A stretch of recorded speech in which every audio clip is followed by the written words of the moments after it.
Kim. Your rosacea is a digestive problem and not a skin problem.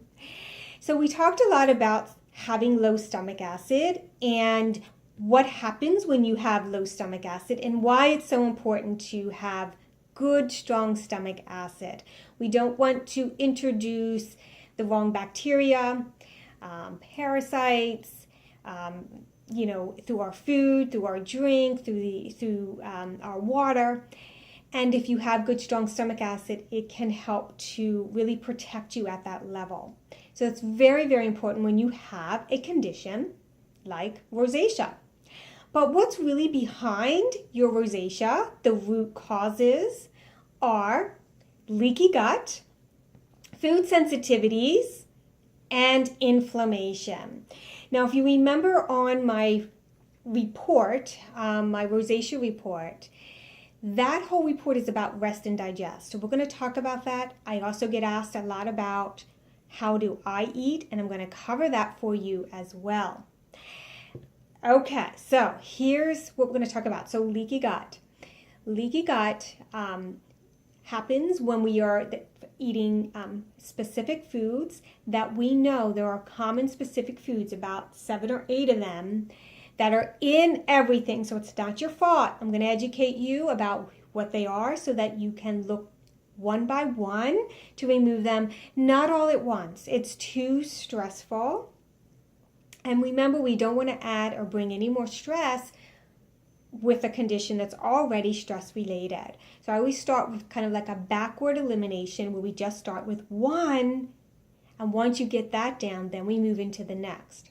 But let's just say you're reacting to a food. All of a sudden you can't eat strawberries or cashews or eggs.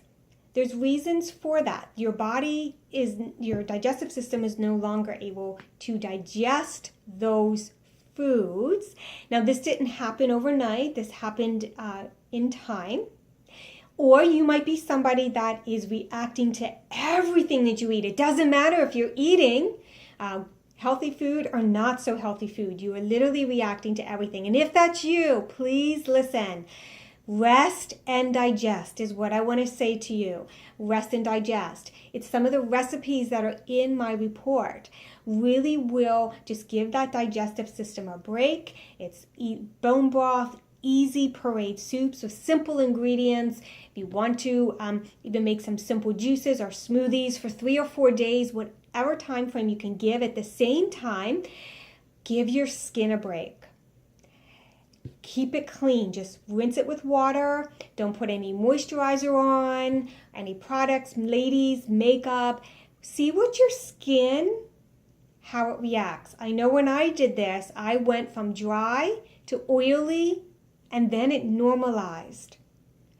So sometimes we can be even using products that we have no idea that are also a contributing factor to our skin issues. So this is a great way to kind of do everything like that together in a longer weekend if you can, and you'll really start to see that connection. I want you to see that connection between your digestive system and your skin. So there's a lot to talk about with leaky gut, so I won't go into all the details. That's what we'll do together when we work together.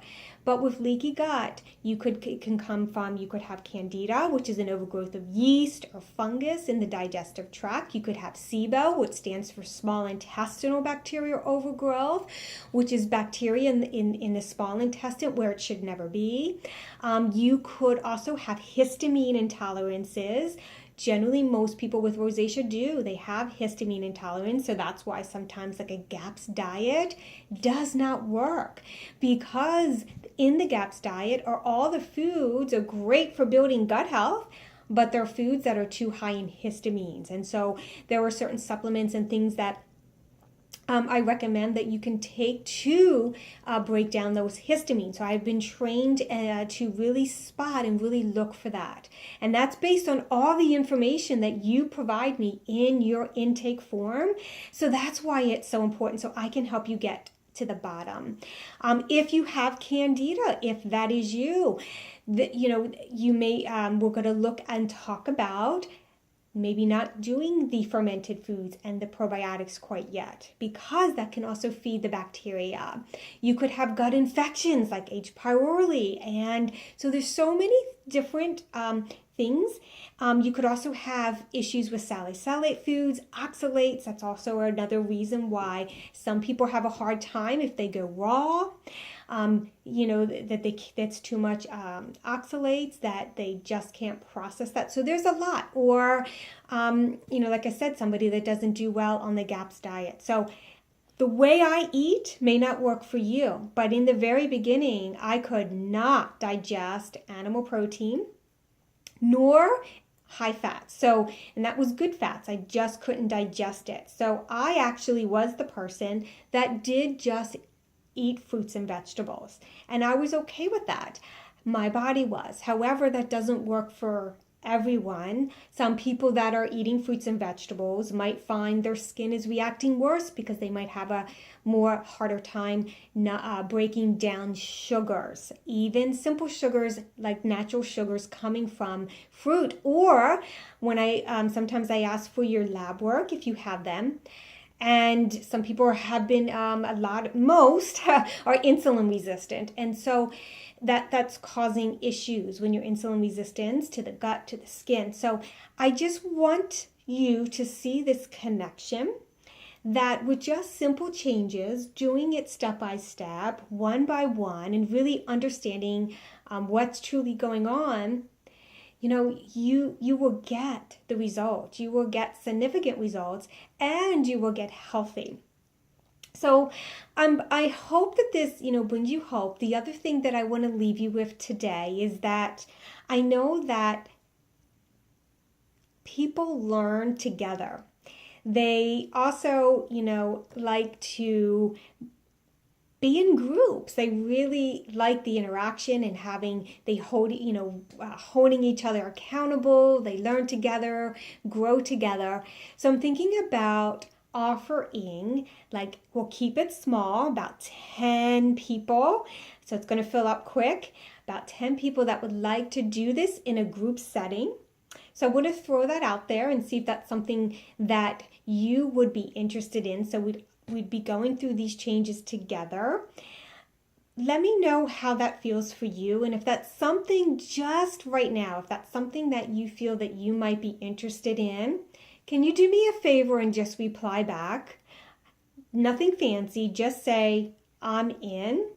And let me get an idea, and then I will, I'm sure it will fill up really quick, but I'm going to stop it at like 10 people so that I can give you the individualized attention. Now, we won't be filling out the big intake form. We'll just fill out a form that that you provide me with your food review, and just a little bit of information on your digestion. Are you experiencing a lot of gas and bloating? Are you having migraines, right? Coming from those food sensitivities. And so we'll just do it that way. So let me know, and I can't wait to hear from you. Have a wonderful day. And if you have any other questions, tell me what you need. Please tell me how I can best support you. So take care.